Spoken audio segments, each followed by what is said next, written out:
ورحمة الله وبركاته. الحمد لله رب العالمين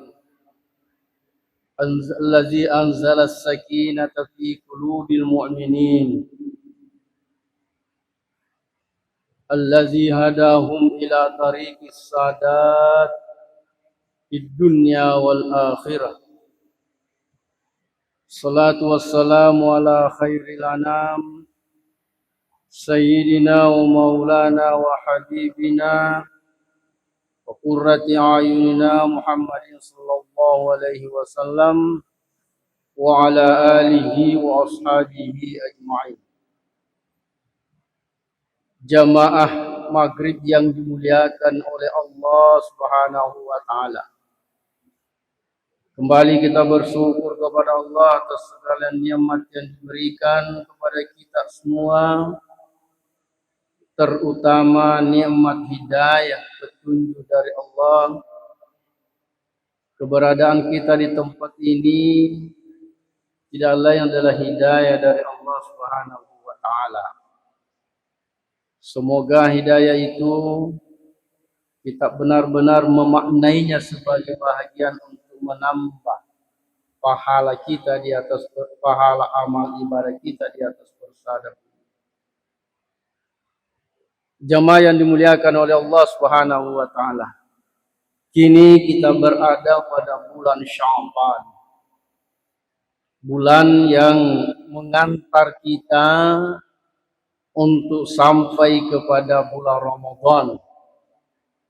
Nabi selalu berdoa mulai dari Rajab sampai Sya'ban, Allahumma barik lana fi Rajab wa Sya'ban wa ballighna Ramadan. Ya Allah, berikanlah berkah pada bulan Rajab dan Sya'ban, dan antarlah kami sampai kepada bulan Ramadan.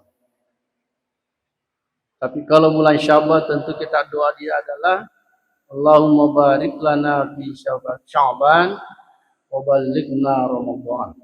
Ini gara-gara jannah tak laban. Hadirin yang dimuliakan oleh Allah, Rajab itu kata ulama kita, ulama arif tentunya, Rajabun itu litathhiril jasad atau badan, bulan untuk membersihkan badan kita. Wa Sya'ban litatahhiril qalbi, dan Sya'ban itu adalah tempat untuk membersihkan kalbu kita, hati kita, dari segala godaan, dari segala apa yang bisa menyebabkan hati kita berbalik dari arah yang benar. Seperti kita tahu bahwa hati itu berputar-putar. Yusammal qalbu litaqallubihi, dinamakan hati karena berputar-putar. Semoga di bulan Sya'ban ini hati kita selalu positif mengingat kepada Allah. Kita bersihkan hati kita dari segala yang bisa mengotorinya.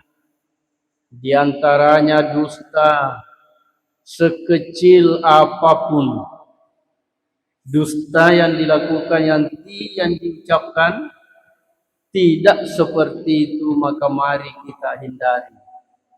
Sekecil apapun, hatta kepada anak dan istri kita, yang terkadang kita mendustai, lebih banyak mendustai mereka dibanding dengan orang lain. Mari kita tinggalkan semua itu. Begitu juga namimah, selalu menggunjing orang dan termasuk mencari kejelekan-kejelekan orang. Semuanya itu menjadi menggelapkan hati kita, dan insya Allah di bulan Sya'ban ini kita akan bersihkan semua itu. Dan kita masuk kepada bulan Ramadan, tatrihur ruh, untuk membersihkan jiwa kita. Karena kalau nanti di bulan Ramadan baru kita jadikan kesempatan untuk membersihkan badan kita, termasuk kalbu kita, sangat sedikit ruangnya, waktunya untuk kita membersihkan roh.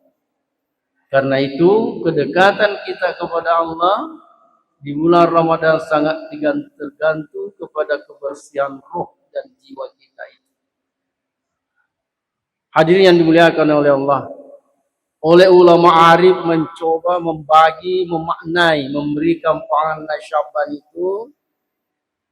Yang pertama adalah shin, huruf shin itu dinamakan litashrif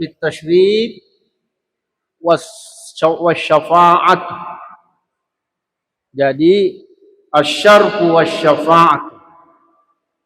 Shin Syaban dinamakan asyarf, kemuliaan, wasyafa'atu dan syafaat. Orang yang insyaallah tekun melakukan ibadah dan bukan saja hanya melakukan tetapi berusaha meningkatkan kualitas ibadahnya, di bulan Syaban ini akan mendapatkan kemuliaan dari Allah, kemuliaan dari malaikat insyaallah, bahkan insyaallah bisa mendapatkan kemuliaan dari sesama manusia, makhluk Allah yang lain. Kita bangga, kita bahagia kalau semua makhluk Allah memuliakan kita. Nah, ini yang diharapkan, amal-amal ibadah yang kita lakukan sekecil apapun di bulan Syaban ini, kita ingin mendapatkan kemuliaan, penghargaan. Orang lain melihat kita orang yang mulia, sesama kita melihat kita orang yang mulia, malaikat memuliakan kita, hamba Allah yang mulia. Karena ibadah yang dikatakan insyaallah, orang yang dimuliakan oleh makhluk Allah, orang yang dimuliakan malaikat, tentu Allah akan memuliakannya. Wasyafaat dan syafaat, orang yang melakukan amal baik di bulan Rajab ini dengan penuh keikhlasan, dengan penuh ketulusan. Kalau sebelum Syaban, ketika kita salat, masih mata kita membelalak atau melihat ke kiri dan ke kanan, pada sesungguhnya itu dalam salat misalnya saja, itu melihat ke kiri kanan apalagi ke atas, Nabi mendoakan semoga penglihatan itu dicabut oleh Allah Subhanahu wa ta'ala kalau orang yang selalu melihat ke atas. Maka di Syaban ini coba memperbaiki pandangan kita, tidak ada yang dilihat kecuali tempat sujud kita. Ketika kita berdiri, tidak ada yang dilihat kecuali tempat sujud kita. Mari kita koreksi perjalanan ibadah salat kita belum ibadah yang lain. Seberapa jauh kita bisa menempatkan mata, pandangan kita di tempat sujud kita, seberapa lama bisa kita manfaatkan itu. Di situ salah satu ciri salat kita yang akan mengantar kita untuk mendapat syafaat dan kebahagiaan. Ketika ruku, yang dilihat adalah antara dua kaki kita. Jadi kalau kita ruku, yang dilihat itu antara dua kaki di bawah, bukan yang lain. Bukan ke kiri dan ke kanan. Mari jamaah yang terhormat yang dimuliakan oleh Allah, memikirkan, mengoreksi, menilai sendiri diri kita sendiri tentang ibadah salat misalnya, ini contoh saja, dan semua ibadah begitu. Ketika kita duduk, seberapa lama kita bisa melihat di antara dua paha kita? Karena yang dianjurkan lihat itu mata kita berada di antara dua paha kita. Dan ketika mengucapkan asyhadu an la ilaha illallah, seberapa lama kita bisa melirik telunjuk kita? Dan seberapa makna yang kita bisa pahami di telunjuk kita itu? Tidak ada lain hanya menunjukkan keesaan Allah.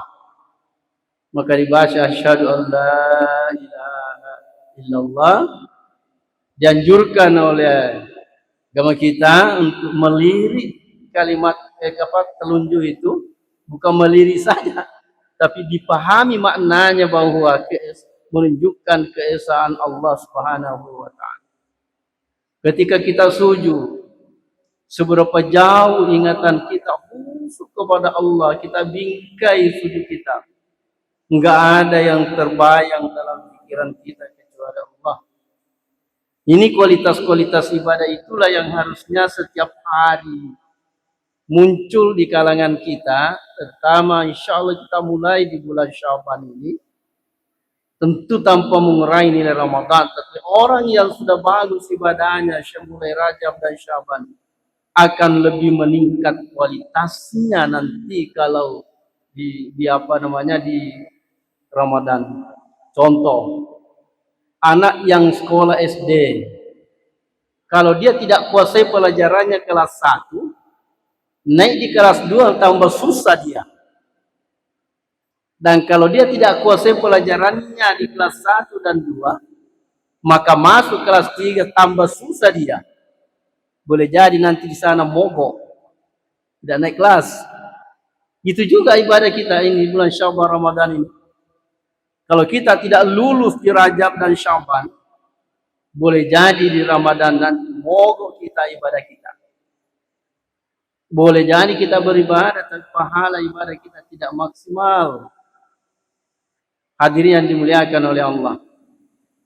InsyaAllah dengan bulan Syaban kita maknai dengan sungguh-sungguh. Doa yang kita lakukan bukan sekedar diucapkan lidah. Orang yang berdoa dalam keadaan lupa anna yustajabud doa. Bagaimana diterima doanya umat Muhammad. Wa qalbuhu, hatinya lupa kosong. Baca amin amin amin, tapi tidak pernah terbayang di hadapannya kemahabesaran Allah. Maka demoki amin, Pak Imam baca Allahumma amin amin amin, tetapi enggak ada terbayang di hadapan kita kebesaran Allah. Di ngeramati motorota, di ngeramati, maka demoki amin. Ini kualitas enggak mungkin lah. Untung kalau berjamaah ada satu yang diterima doanya di situ maka diterima semua. Tapi seharusnya kita semua yang mengatakan amin jangan dibebankan kepada orang, tapi kita juga yang menjadi diterima doa kita. Tidak mungkin diterima doa kita kata Rasulullah, kalau tidak hati kita kosong. Kosong artinya tidak dibayangkan kehadiran Allah pada diri kita. Tidak dibayangkan bagaimana kemahabesaran Allah memberikan sesuatu kepada kita. Setiap salawat yang dibaca, tidak hanya kita mengucapkan Allahumma salli ala Muhammad, tetapi terbayang di hadapan kita wajahnya Muhammad atau paling tidak nama Muhammad. Ketika itu tidak terbayang dalam diri kita, maka salawat kita tidak sia-sia, karena termasuk salawat itu doa. Atau paling tidak maksimal. Tidak membawa asyaraf, kemuliaan, tidak membawa syafaat. Jangan syafaat di dunia, di akhirat saja, di dunia juga kita mengharapkan syafaat, pertolongan, bimbingan dari Nabi, pertolongan dari Allah, insya Allah. Mari bapak-bapak nambahkan kualitas kita. Salat sunnah yang dulunya masih putus-putus salat tahajud kita. Cobalah dengan mudah-mudahan di Ramadan ini, di Syaban ini kita berusaha menambah kualitas dan kuantitasnya. Kalau sebelumnya ini masih salat dua kita masih putus-putus karena alasan apa? Kalau selama ini salat wudu kita masih jarang dilakukan. Padahal salat wudu itu sangat-sangat penting. Banyak kita dua wudu aja kita tidak baca kalau sudah salat berwudu. Bagaimana menjadi pembersih hati kita kalau doa wudu itu tidak kita baca sebenarnya? Allahumma jalni minat tawabin wa jalni minal mutatahhirin. Setiap sudah wudu, ini sekedar mengingatkan saja karena kita ingin menambah kualitas ibadah kita di bulan Syaban ini. Allahumma jalni minat tawabin wa jalni minal mutatahhirin. Ya Allah, jadikanlah saya orang yang banyak bertobat dan jadikanlah saya orang yang bersih jasmania kita dari kotoran-kotoran, dari sifat syirik, dari kotoran-kotoran yang masuk di dalam perut kita yang tidak halal. Bersih jiwa hati kita dari segala sifat-sifat yang ujub, takabur, sifat mau menang sendiri, sifat namimah, sifat kasih dan sebagainya. Itulah makna doa itu. Tapi terkadang kita lupa, abai di alam kita. Bagaimana ibadah kita mau sempurna mengantar kita untuk memperoleh kemaslahatan. Nabi Allah mengatakan, menjanjikan kita, inna salata tanha anil fahsya'i wal munkar. Inna salata dalam ilmu kaidah bahasa itu ada inna lit ta'fid yang berarti sesungguhnya. Salat itu tanha anil fahsya'i wal munkar, mencegah dari perbuatan fahsya dan munkar. Yang dimaksud fahsya adalah perbuatan yang dilakukan hanya untuk kita sendiri. Tapi kalau munkar, perbuatan yang kebaikan-kebaikan yang dilakukan, kejahatan yang tidak dilakukan, dan dampaknya secara umum. Hadirin yang dimuliakan oleh Allah. Karena itu, ya, mari kita coba sekecil itu yang diajarkan oleh Nabi, justru mengantar kita untuk menambah kualitas ibadah kita, kualitas kita sebagai hamba dari Allah Subhanahu wa Ta'ala. Jadi tidak nanti salat kita di hari kemudian dalam sebuah hadis, ya. Artinya salatnya orang, tapi ini bukan yang kita ini sudah mesti diperhatikan itu. Kalau yang pemula-pemula ya silakan aja dulu salat rukuk saja, tapi salatnya nanti orang dilipat sama dengan lipatnya sarung. Nanti di hari kemudian dibukakan, diserpet itu dengan sarung itu orang-orang yang salat yang al-ghafiluna fi salati, yang lupa dalam salatnya. Semua itu tadi. Hadirin yang dimuliakan oleh Allah Subhanahu wa Ta'ala. Al-ain wa sya'ban, al-izzatu wal karamatu.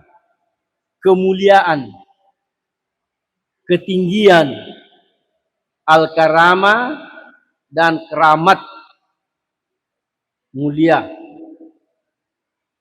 Alangkah mulianya kita kalau semua orang makhluk Allah mengangkat kita, derajat kita. Mengangkat derajat kita, menghormati kita. Ya. Tidak perlu tetapi ada memang rasa-rasanya orang selalu menghormati, selalu kita ada perasaan kita menghormatinya. Jadi memang ada orang yang seperti itu. Ya, kenapa? Karena berkah ibadah yang dia lakukan sehingga makhluk Allah memerintahkan atau mencetuskan dalam perasaannya, memunculkan dalam perasaannya untuk menghormati orang itu. Berkah ibadah yang kita lakukan, insyaallah, wal karamat dan kemuliaan. Wal birru, kebaikan-kebaikan. Orang yang insyaallah yang beramal ibadah dengan sungguh-sungguh, dengan baik di bulan Syaban ini akan meningkat albir, kebaikan-kebaikannya.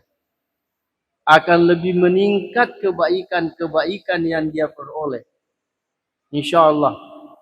Karena alangkah rugi kita kalau setiap hari bukan kebaikan yang meningkat pada kebaikan-kebaikan yang kita lakukan meningkat. Justru kejelekan-kejelekan yang meningkat. Alangkah ruginya kita melewati hari demi hari, waktu demi waktu, minggu demi minggu, bulan demi bulan, tahun demi bulan, demi tahun, yang meningkat hanya kejelekan saja kita. Baik di mata Allah, di mata manusia, dan di mata malaikat Allah Subhanahu wa Ta'ala. Karena banyak orang yang dilaknat oleh Allah, dilaknat oleh malaikat, dan dilaknat oleh manusia. Salah satu di antaranya contoh saja, bahwa ada perbuatan dilaknat oleh Allah, dilaknat oleh malaikat, dilaknat oleh manusia. Salah satu di antaranya adalah manfaddala zaujatahu an walidayhi la'anallahu wa malaikatu wan nasu ajma'in. Orang yang hidupnya di dunia ini memuliakan istrinya daripada orang tuanya. Sekali lagi, orang dilaknat oleh Allah, dilaknat oleh malaikat, dilaknat oleh manusia, orang yang memuliakan istrinya daripada orang tuanya. Padahal istri kita adalah pendamping hidup kita. Tapi tidak boleh melebihi penghormatan, penghargaan kita terhadap orang tua kita. Maka salah satu yang di dalam kitab ini yang mengantar orang untuk mendapatkan kemuliaan di bulan Syaban ini adalah orang al-ihsan bil ilal walidain. Orang yang selalu berbuat baik kepada kedua orang tuanya. Sehingga orang sufi mengatakan, ketika Anda mengunjungi Allah, maka kunjungi kemudian orang tua. Apa maknanya? Ketika kita beribadah, maka yang dikunjungi lagi, yang diingat lagi, yang didoakan lagi adalah orang tua. Ya. Jadi setelah kita mengunjungi Allah, setelah kita munajat dengan Allah, maka yang diharuskan kita munajat lagi adalah dengan orang tua kita. Baik yang sudah hidup maupun yang sudah mati. Dengan melalui doa. Banyak orang yang berdoa tidak membayangkan wajah orang tuanya di hadapannya. Itu juga tidak akan sampai makbul. Jadi ketika kita membacakan, ya Allah ampunilah dosa orang tua saya. Jangan pikiran kita ke sana, ke atas, ke kiri, dan ke kanan. Ucapkanlah bayangan orang tua kita kalau memang masih bisa membayangkan. Kecuali yang sudah meninggal lebih dulu, tapi bisa dibayangkan orang tua kita itu. Jadi ketika kita berdoa, ya Allah, Allahumma ghfirli wa maafkan orang tua. Bayangkan orang tua saudara, orang tua kita di hadapan kita. Seolah-olah ada di hadapan kita. Itu baru makbul doa kita kepada orang tua. Atau Pak Imam mengatakan Rabbi ghfirli, Allahumma Rabbi ghfir lana wa liwalidina. Ketika Pak Imam baca itu, kita mengatakan amin. Bayangkan wajah orang tua di hadapan kita. Ini yang abai kita. Biasa makadamai amin, amin, amin. Tapi tidak ada yang nyentuh dalam hati kita. Maka itu di dalam pandangan ajam agak orang kosong hatinya. Kalau kosong hati kita, maka kosong doa kita. Ini yang perlu dipelihara dengan baik. Sehingga kita tahu dan dengar dan kita paham insyaAllah. Ramadan itu adalah tempat makbulnya doa-doa oleh orang. Tapi harusnya kita lulus dulu di bulan Sya'ban ini. Wabil alifi al-alifatuh. Memudahkan malum. Jadi orang yang bagus ibadahnya dalam hidupnya ini selalu membawa kemudahan-kemudahan dalam hidupnya. Mencaji pada